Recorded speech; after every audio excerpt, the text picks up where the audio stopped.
But we really realized there just isn't a lot of education on the front half, right? So there's a lot of people talking about strategy. There's a lot of people that have been doing videos for years, and they're sort of out there saying, like, these are the kinds of videos I make, and this is where I post them, and I get all kinds of business from it. And everybody else is sitting there going, yeah, but how do I record a video that I'm not embarrassed of, you know? And so we realized, like, we have to go back to the beginning. We have to sort of start from square one, and then gradually, step by step, teach people all of the skills that most of the gurus just don't really feel like sharing, right? Nick, thanks again for joining me for our Thought Leader Spotlight series. I'm your host, Matt Camp, head of partnerships for DealMachine. On these, we really like to shine a light on industry experts, so thought leaders like you, who have inspiring stories to share, lessons they've learned, things they see coming in the industry. So today, really excited to have on Nick Niehaus. He's a co-founder and head trainer for Business Video School.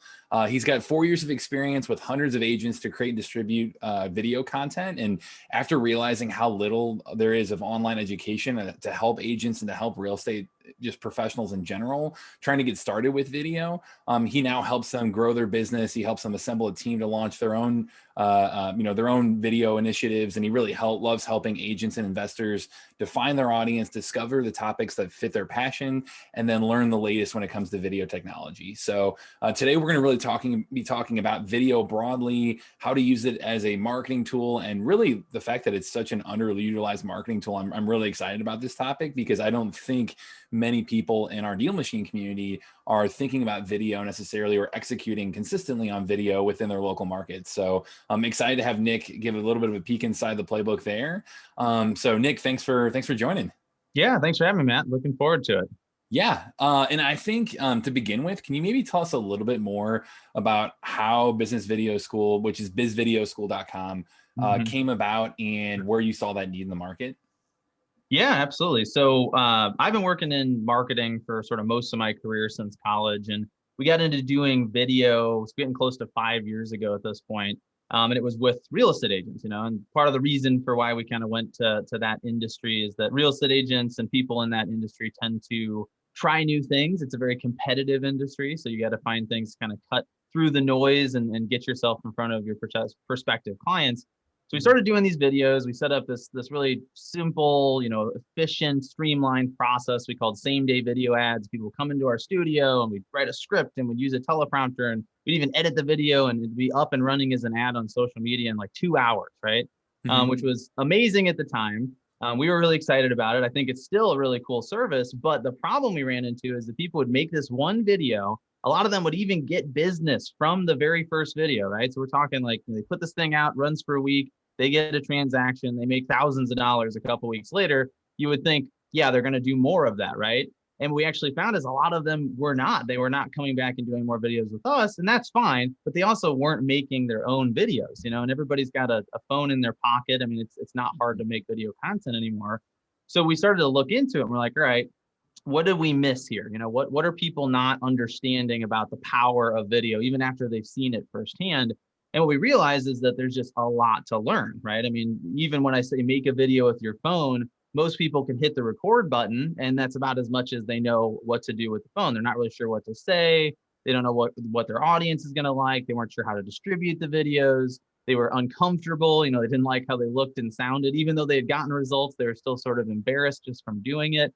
And so we started to realize, this is a whole set of skills. It's a shift in communication. It's more than a marketing tool. We can talk more about that today in a few minutes. But we really realized there just isn't a lot of education on the front half, right? So there's a lot of people talking about strategy. There's a lot of people that have been doing videos for years, and they're sort of out there saying, like, these are the kinds of videos I make, and this is where I post them, and I get all kinds of business from it. And everybody else is sitting there going, yeah, but how do I record a video that I'm not embarrassed of, And so we realized, like, we have to go back to the beginning. We have to sort of start from square one, and then gradually, step by step, teach people all of the skills that most of the gurus just don't really feel like sharing, right? So that's kind of where the origination of Business Video School came from. That was about a year and a half ago. We started to realize that this was a big sort of missing piece to the puzzle. And so we piloted it so about a year and a half ago, December of, I guess it was 2019 at that point. We launched the beta. We had about 30 people in the program to get started. And then literally 2.5 months later, the entire economy basically shut down for a couple months. and all of our video production just disappeared. So we were up and running, things were going well for us. And within about a week or two, all of our projects got postponed, and we just basically had nothing to do. So we said, okay, we got this school, let's just sort of shift all in on that. And so we brought a couple new partners in. We launched on sort of a more national scale. And then since then, that was back in March of 2020, we worked with about 450 students over that time. So, that's sort of the background to how it got started.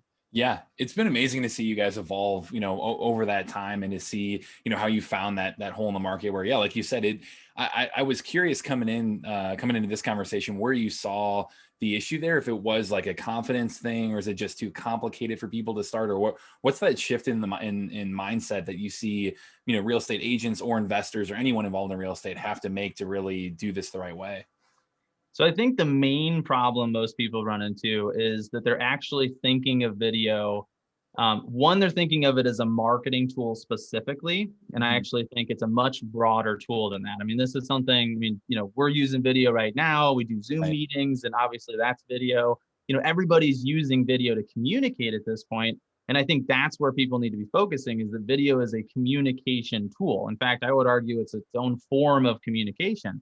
And when you think of it that way, and you sort of take the pressure off of the performance aspect, feeling like you got to get on camera and be super compelling and interesting, and hundreds, if not thousands of people are going to see that video, that's really overwhelming, right? And so a lot of people have been thinking about starting to use video for 3, 4, 5 years now, and they haven't done anything. Or a lot of the people we end up working with have started, they made a couple of videos, they probably bought some equipment, they tried some things, and they just fell flat on their face. Their videos didn't perform well, or maybe they did, but they just didn't feel comfortable doing it. And they sort of said, I guess I'm not a video person. Well, if it's just a marketing technique, that's okay, right? Because there's all kinds of different marketing techniques. But if it's a communication tool, or if it's a form of communication, there's no avoiding it. And I think we saw that over 2020 is like, hey, when we were restricted in our ability to get together, people didn't do conference calls, right? I mean, we got on Zoom, right? And there's certainly that Zoom fatigue. You can almost overdo it at a certain point, but it was the preferred form of communication, right? Because it's the closest we can get to being face to face. We can see the person, we can hear their tone of voice, we can watch their facial expressions. It feels like we're actually sitting down in front of them having a conversation. And so because of that, I don't think it's something that any of us can avoid. So that's sort of the pressure side of it. You need to get on the bus at this point. But that also means it doesn't have to be scary, right? You can start with really simple videos. You can start with zero equipment. You don't have to do any editing on day one. I mean, a lot of these phones nowadays are 4K cameras, or even better than 4K. It's kind of crazy what you can do with them now. And so I think that's where a lot of people have really gotten bogged down, is they've turned it into a mountain that they feel like they have to get up, instantly, right? They're seeing other people's content and they're going, that's what I need to do, man. This guy, he gets 5,000 views on every video. I need to go imitate that, right? And it's kind of like watching a professional, baseball player hit a home run and going, I need to be able to get out there and hit a home run in the Busch Stadium, right? And it's like, well, you need tens of, decades worth of training to be that good. And everybody in their, nobody in their right mind would ever think I can just jump to the point of performing on a professional level. But in business, we think that all the time. We see our competitors and things they've been doing for years, and we think we have to imitate it. And I think if instead you start with simple video, start with, like this kind of stuff, you're having just conversations on camera, that's a lot easier than being really performative. Or even simpler is just sending video messages. Just at somebody's birthday, send them a 10-second video message through Facebook Messenger. It's their anniversary. It's their kids just did something cool. They won their local soccer tournament or something. You saw it on Facebook. Just take that step of communicating through video, and starting there is going to make it much easier to kind of work your way up to the harder stuff. Yeah, I love that. I love the idea of it being a communication method, not a marketing tool. It definitely takes the pressure off of like, hey, what's the bar of where I'm, that is acceptable to be putting out there. So, I think the interesting thing, Nick, that you've talked about a few times with me before is the idea for real estate investors, especially thinking when they make that mindset shift, they're like, okay, I'm ready to put out video. I'm ready to think about it as a communication method. You talk about becoming quote unquote almost like a mini celebrity or local famous within your market. Can you tell us a little bit more about that idea, why it's so valuable, how to start executing on it, that kind of thing? Yeah, absolutely. So I think first of all, when you think of video as a form of communication and you take off the performance pressure, you start to realize that video is therefore something you can use to build a relationship with someone. And there's actually some interesting stuff that sort of happens in the human brain when we see a video, right? So when we watch a video of someone else, our brain cannot tell the difference between the fact that it's a video versus us sitting down in front of them, right? Because our brains didn't evolve with video as a form of communication. It's only been around for individuals for just a few years even, right? So when your brain, your subconscious mind sees that person's face and it's moving and it's talking and you can hear their voice, the only thing it can understand is I must be having a conversation with this person right now, right? And so that is why if you put a video in front of somebody versus the same words by text, they will remember a lot more of the information. They're going to have much better retention when it was a video. And they're also going to feel like they got to know the person who shared that information, right? And so when you understand that, you can start to see just so many different ways that this can help you, because now it becomes something you can use to strategically develop new relationships with people, right? And so this is something that I've done, really sort of intentionally in the real estate community. Is I'll make videos. Most of the time, they're not about what I do for a living. They're little anecdotes, they're funny stories, they're little educational lessons, things like that. Sometimes business related, sometimes not. And then I just target real estate agents, right? So for about a year, I just ran ads that put these videos in front of real estate agents in the St. Louis area. And there was no call to action. I wasn't trying to drive them to an event or get them into a funnel or anything like that. I was just trying to let them get to know me. I was trying to build a relationship with them. And so then what happens, and here's the thing, right, is when you think about it as a relationship, you don't get engaged in the first week, right? You got to let things sort of mature to the point where the relationship gets more serious. So when you think about it that way, you shouldn't be expecting tremendous results week 1, 2, maybe even in the first few months. But you do have to remember that thousands of, and again, you can control how many people, it doesn't have to be thousands, but all these people are getting to know you and they're building this relationship, right? So over time, hundreds, if not thousands of additional people know, like, and trust you, and it can have just sort of an explosive effect on your business. And so that's what we started to see, is that I would now start to go out and network, and then people knew who I was, right? So you're talking about that mini celebrity, we call it being local famous, but it's just amongst the audience we targeted, right? It's not like everybody in town needs to know me. I need just the people who can help me in my business, the people who can be my customers or referral partners. Those are the people who I want to know me. And so we did all this targeting, we built these relationships. And then when I go out, I literally, and we obviously haven't been networking in person lately, but when I go to networking events or even digital events, like, people know who I am and they'll come over and they'll start talking to me about what I do for a living. So like, I'll get people like, hey, you're the video guy, right? Can I ask you some questions about an idea I have for a video? Maybe you can help me make that video. And so, just imagine that from a perspective of like how that impacts your business, how efficiently it works, just how it feels even.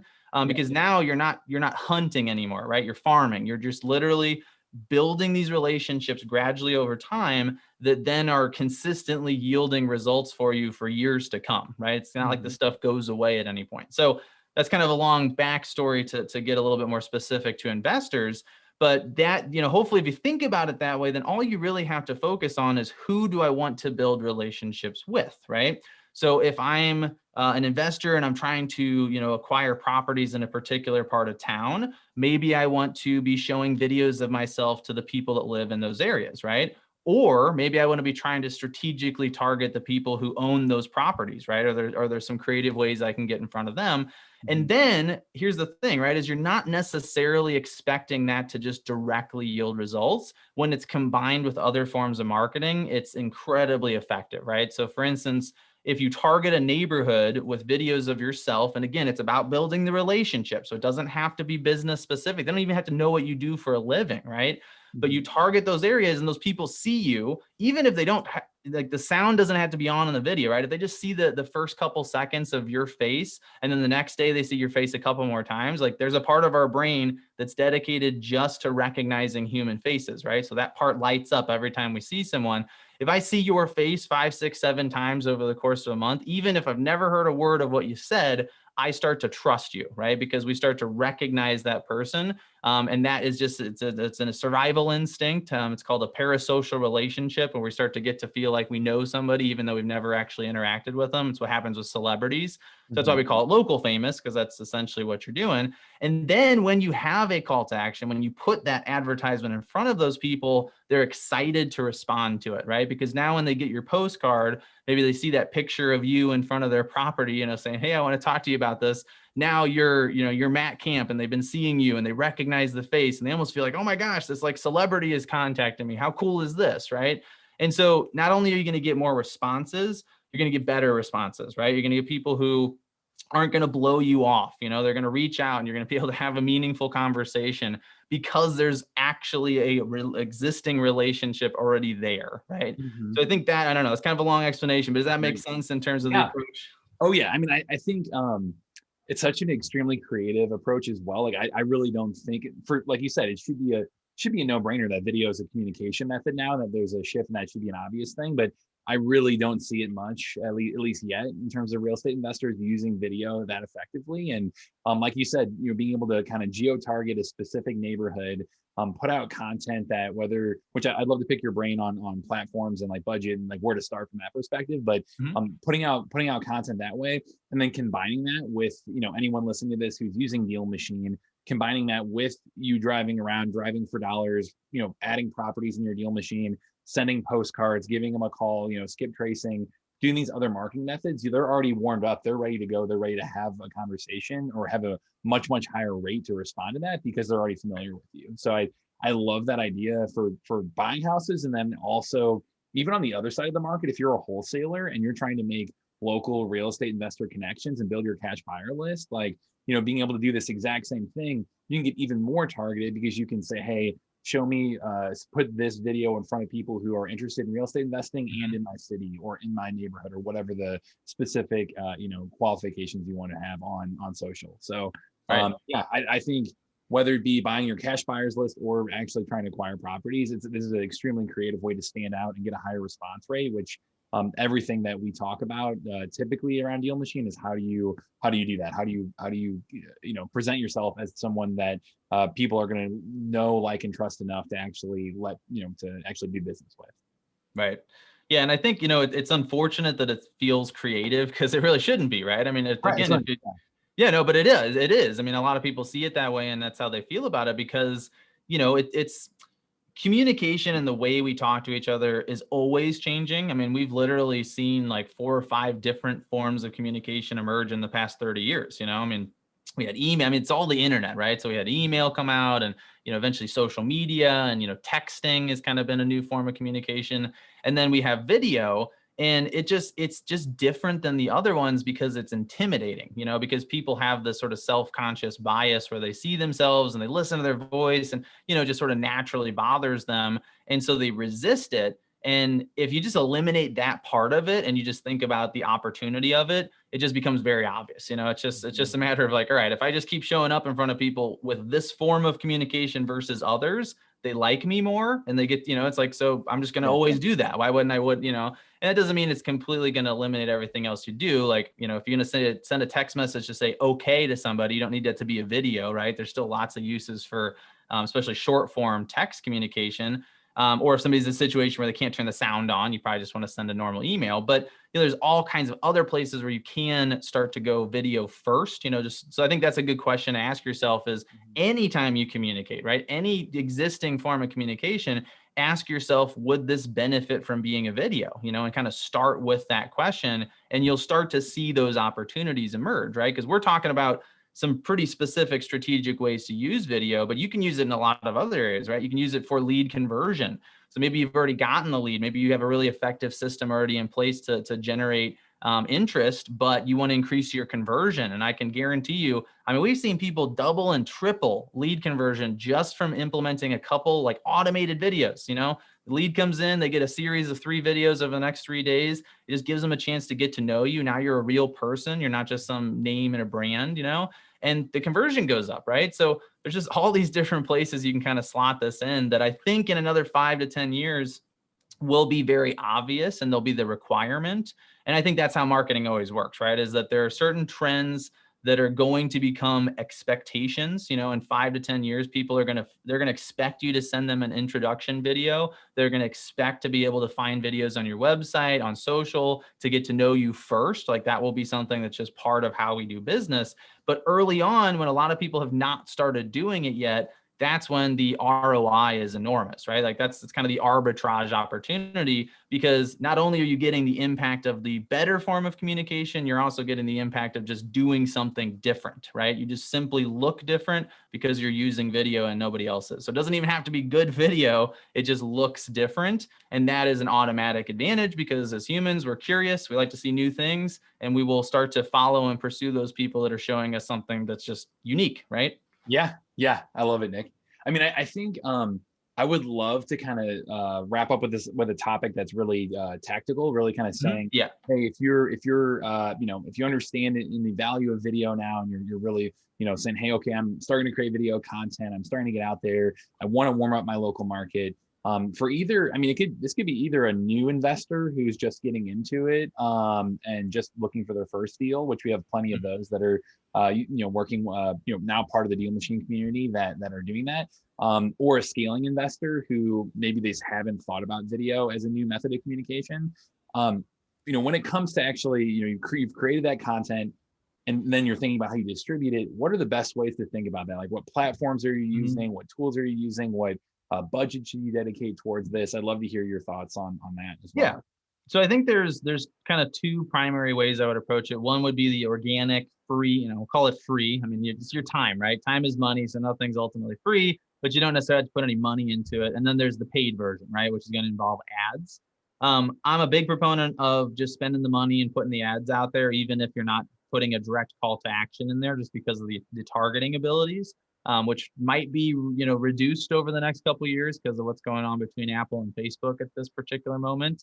But in terms of what I would do, so if you're going after a community, if you want to go the sort of organic free route, I would build probably a Facebook group, and then maybe an attached YouTube channel, right? And this is a lot. You gotta have a lot of bandwidth, right? So I would just do one or the other if you're kind of limited on time, but focus on that neighborhood, right? So people care about things. One of the things I misunderstood when I first started getting into content marketing is the idea like people want to hear about new stuff. And it's somewhat true, but they love to hear about stuff they already know about, right? Things that already matter to them. So just go out and make content. You don't even have to go out into the community, because right now it's hard to do that. You could sit in front of your camera and talk about your 3 favorite restaurants in that neighborhood, right? And people are going to go, oh my God, I love that place too. That's how you get engagement, right? So you build it used to be Facebook pages. Now I think it's groups. I think groups is really where Facebook's put a lot of their focus. So I'd build a group. I would start putting content in there about the community. If you want to grow the group especially fast, I would find a couple people in the community that are already influential, so invite maybe the local politician in to join, or if there's some local business owners that have a lot of influence, just get them involved, get them to share some posts. And it doesn't take long, right? I mean, if you get the right stuff in there and you're talking about what's going on in that community, you'll start to see people pouring in from that neighborhood, right? Now you got a captive audience. You can start to put other stuff in front of them, more calls to action. You can even put your more promotional type content in there, collect emails, whatever you want to do with it. But that's going to be one way that's free. Same approach with the YouTube channel, right? So just making content about what's going on in those neighborhoods, and you'll pick up subscribers that care about those neighborhoods, right? If I live 10 miles away, maybe I find a video or two interesting, but there's going to be a lot of that content I probably don't care about. If I live in that community, almost every single thing you post is going to be interesting and exciting to me, right? So that's a lot of work, right? So that's where if you're trying not to spend anything on ads, you can do it that way, but it will take time, and you're going to put a lot of effort in. The shorter cut, the kind of direct route is the paid route, right? So in that case, you can spend as much as you want, right? I mean, you can still get impressions on Facebook, especially it really depends on the area. The prices are all over the place, but you can probably get about 1,000 impressions for between $5 and $20, right? So you can kind of think about it that way. And then you just want to think about how many people live in that area. And you can go into Facebook or you can go into YouTube and you can highlight zip codes and you can highlight particular neighborhoods, and it'll tell you approximately how many people you can target. And what I would suggest is just try to get an average of like 1 or 2 impressions a day, right? So if you get 1 or 2 impressions a day for the total number of people in that community, So let's say there's 5,000 people in your target area. I would budget between 50 and $100 a day, right? So that could be a lot of money. So if you're in the situation where that's too much, you just drop it down, right? It's all completely scalable.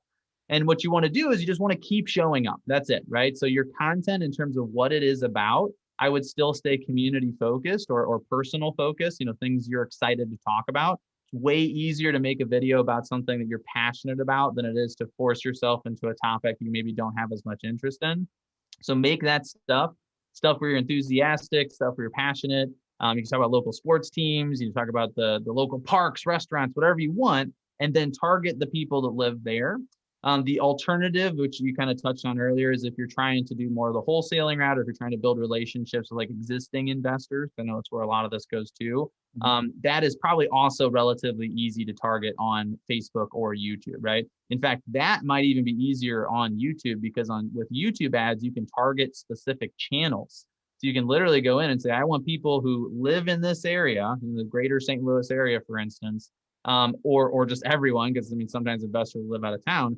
And I want to target people who are watching the videos on these investment channels, right? So the big influencers on YouTube, most of them are monetized. So you can run ads on their videos, which is really cool, right? So that's all you do. You just basically target those people, put the content in front of them, and over time, they'll get to know you. And then you can either use something like, you can use your targeting through DealMachine, obviously. And you can also run promotional ads, right? So at some point you can come through and say, hey, by the way, here's what I do for a living. If you have a property that's you're trying to get rid of, I'd love to talk to you, and that will work, right? But I also do like the idea of additional forms of marketing, because it has that sort of you show up everywhere effect.